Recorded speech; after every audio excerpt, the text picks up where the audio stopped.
Welcome to AB tutorial. ఇంకా మనకి ఈరోజు వచ్చేప్పటికి ఆంధ్రప్రదేశ్ రాష్ట్ర ప్రభుత్వానికి సంబంధించి 2008లో ఎవరైతే టీచర్ పోస్టులకు సంబంధించి డిఎస్సి అభ్యర్థులు ఉన్నారో వారికి అప్పుడు రాసినటువంటి ఎగ్జామ్స్ సంబంధించి రీసెంట్గా దాని గురించి అప్డేట్స్ రావడం జరిగిందనమాట. అందులో భాగంగానే వారికి ఎవరికైతే అన్యాయం జరిగిందో ఆ యొక్క అభ్యర్థులకు కాంట్రాక్ట్ బేస్డ్ పద్ధతిలో వీరికి జాబ్స్ ఇవ్వాలి ప్రజెంట్ అంటూ ఈ యొక్క గవర్నమెంట్ నిర్ణయం చేయడం జరిగిందనమాట. ఇప్పుడు వచ్చేవాటికి ఈ యొక్క ఏదైతే ఉందో 2008 డిఎస్సికి సంబంధించే ఈ ఫిల్ అయినటువంటి అభ్యర్థులు ఎవరైతే ఉన్నారో ఇంకా ఎన్నైతే ఖాళీలు ఉన్నాయో ఫిల్ చేయంగా సుమారు ఆ యొక్క ఖాళీలు అనేవి మిగతా అభ్యర్థులతో భర్తీ చేయాలి అంటూ ఇక్కడ మనకి రావడం జరిగింది. అదేవిధంగా ఎవరైతే ఈ యొక్క సమయంలో కోవిడ్ సమయంలో చనిపోయారో ఆ యొక్క వేకెన్సీస్ కూడా కారుణ్య నియామకాలు చేపట్టాలంటూ కూడా మనకి రావడం జరిగిందనమాట. ఇంకా 2008 డిఎస్సి ఎవరైతే అర్హులు ఉన్నారో జాబితాలో మిగులు పోస్టుల భర్తీకి ప్రభుత్వం నిర్ణయం అంటూ ఇక్కడ ప్రధానంగా మనకి రావడం జరిగింది. ఇంకా ఆంధ్రప్రదేశ్ రాష్ట్రంలో 2008 డిఎస్సిలో అర్హులైన వారిని కాంట్రాక్టు ఎస్జిటీలుగా నియమించేందుకు ఏపీ ప్రభుత్వం నిర్ణయం తీసుకుంది.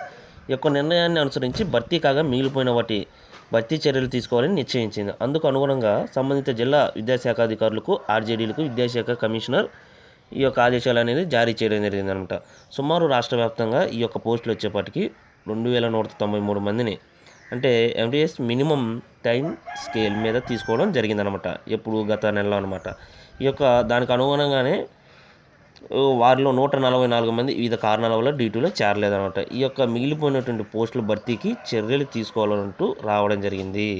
ఇదన్నమాట దీనికి సంబంధించి. ఇక అదేవిధంగా దీనికి సంబంధించే వివిధ రకాల పేపర్లో దీనికి సంబంధించి అప్డేట్స్ రావడం జరిగింది. అవన్నీ కూడా ఈ యొక్క వీడియోలో చూద్దాం.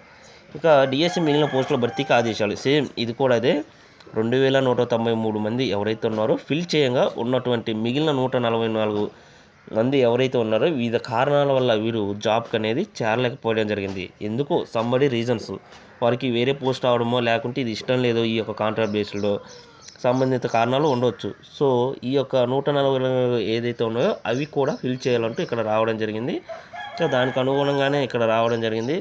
అదేవిధంగా గురుకుల బోధనేతర సిబ్బందికి పిఆర్సీ అమలు చేయాలంటూ ఇక్కడ రావడం జరిగిందనమాట.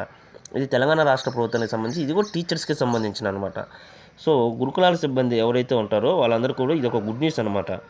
ఇక ఈ యొక్క సిబ్బందికి సుమారు రాష్ట్ర ప్రభుత్వం వచ్చేప్పటికి 30% ఫిట్నెస్ అంటే ఫిట్మెంట్ పెంపుతో పిఆర్సీ అమలుకు గత జూన్ నెలలో ఉత్తర్వులు జారీ చేసిందనమాట. అయితే ఉద్యోగులకు 30% ఫిట్మెంట్తో వేతన సవరణ అమలు చేస్తూ అందుకు అనుగుణంగా స్కేల్ను ప్రభుత్వం సవరించింది. గురుకుల ఉద్యోగులు కూడా పిఆర్సీ ఇవ్వాలని ప్రభుత్వ ఉపాధ్యాయ సంఘాలు కోరాయి.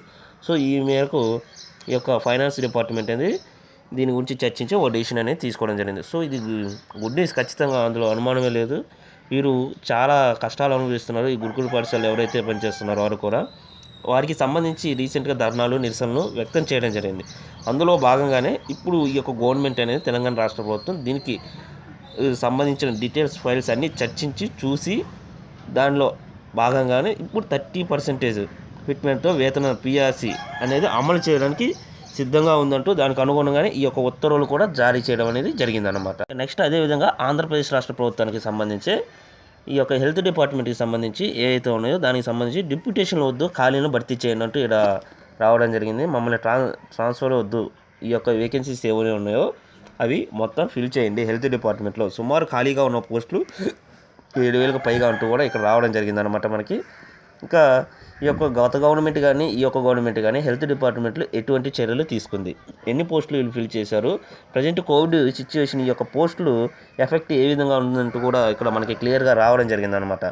ఇక పోస్టులు ఖాళీగా ఉండడం వల్ల ఈ ఎక్కువ స్టాఫ్ అనేది లేకపోవడం వల్ల ఇప్పుడు ఈ యొక్క పాండమిక్ సిచ్యువేషన్లో చాలా అత్యవసర పరిస్థితులు ఏర్పడినవి. ఖచ్చితంగా ఈ యొక్క సిబ్బంది ఉంటేనే ఇక్కడ ఈ రోగులు ఎవరైతే ఉంటారో వాళ్ళకి సకాలంలో అన్ని చర్యలు అనేది తీసుకోబడతాయి. కానీ ఇక్కడ మనకి స్టాఫ్ అనేది అంత కంప్లీట్గా లేరు మన ఆంధ్రప్రదేశ్ రాష్ట్ర ప్రభుత్వానికి సంబంధించి. సో ఇక్కడ వచ్చేప్పటికి 2,600 పైగా వైఎస్ఆర్ హెల్త్ క్లినిక్స్ ఈ సంజీవని సేవలు ప్రజలకు అందుతున్నాయంటూ కూడా రావడం జరిగిందనమాట. అదేవిధంగా ఈ యొక్క పోస్టులు ఏవైతే ఉన్నాయో ఈ సుమారు 7,000 నుంచి 8,000 వరకు ఉండవచ్చని ఒక అంచనా వేస్తున్నారనమాట. ఎన్ని ఖాళీలు ఉన్నా సరే భర్తీ చేయాలని ఈ యొక్క రాష్ట్ర ప్రభుత్వ సీఎం ఎవరైతే ఉన్నారో వారు ఆదేశాలని జారీ చేసిన నేపథ్యంలో ఈ యొక్క పోస్టుల గురించి వెంటనే నోటిఫికేషన్ ఇచ్చి భర్తీ చేయడానికి సిద్ధమవుతున్నారు. ఇక పోస్టుల భర్తీ జరిగితే డిప్యూటేషన్ పూర్తిగా రద్దు చేస్తారు. వైద్యులు, నర్సులు, పారామెడికల్ సిబ్బంది నియామకాలు పూర్తయితే ప్రాథమిక ఆరోగ్య కేంద్రాల స్థాయిలోనే వైద్య సేవలు పరీక్షలు అందనున్నాయట. అయితే ఈ యొక్క ఆంధ్రప్రదేశ్ ప్రభుత్వం రీసెంట్గా సచివాలయ వ్యవస్థను తీసుకురావడం జరిగిందనమాట అధికారంలోకి రాగానే. అందులో భాగంగానే వైఎస్ఆర్ హెల్త్ క్లినిక్స్ అనేవి కూడా తీసుకురావడం జరిగింది. సో ఇప్పుడు ఆ యొక్క వైఎస్ఆర్ హెల్త్ క్లినిక్స్లో వీరిని ఫిల్ చేయడం జరుగుతుందంటూ కూడా రావడం జరిగింది. ఇక అదేవిధంగా రెగ్యులర్గా ఉన్నటువంటి పోస్టులు కూడా భర్తీ చేయాలంటూ కూడా రావడం జరిగింది. వైఎస్ఆర్సీపీ ప్రభుత్వ హయాంలో భర్తీ అయిన పోస్టులు అంటూ కూడా ఇక్కడ మనకి ఒక డీటెయిల్స్ టేబుల్ కూడా రావడం జరిగింది. రాష్ట్ర స్థాయిలో రెగ్యులర్ నియామకాలు అంటూ కూడా రావడం జరిగింది.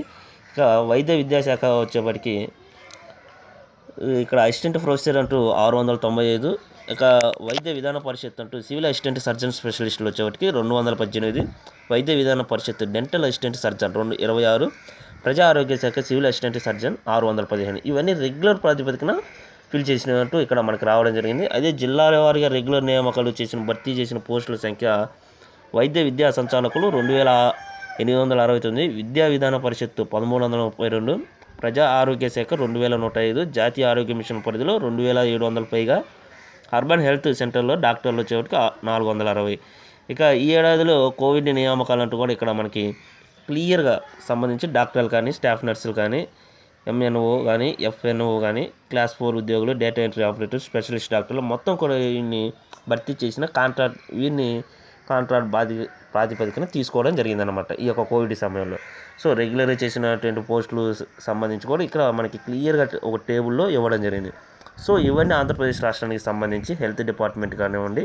ఇక 2008 ఎవరైతే టీచర్స్ వారికి అన్యాయం జరిగిందో వారికి సంబంధించి కాంట్రాక్ట్ బేసిన ఉద్యోగాలని ఆంధ్రప్రదేశ్ గవర్నమెంట్ ఫిల్ చేయడం జరిగింది. అందులో భాగంగా మిగిలిన పోస్టులు కూడా త్వరితగతిన పూర్తి చేయాలంటూ మనకి అప్డేట్స్ రావడం జరిగింది. హైదరాబాద్ రాష్ట్ర సంబంధించి కూడా తెలంగాణ రాష్ట్రానికి గురుకుల పాఠశాలలో PRC 30% ఇంప్లిమెంట్ అనేది చేయడం జరిగిందనమాట. సో ఇవన్నీ ఈరోజు మనకు సంబంధించిన అప్డేట్స్ ఎడ్యుకేషన్ డిపార్ట్మెంట్కి సంబంధించి. ఇలాంటి మరిన్ని అప్డేట్స్ కోసం ఈ యొక్క ఛానల్ని లైక్ చేయండి, షేర్ చేయండి, సబ్స్క్రైబ్ చేయండి. Thank you.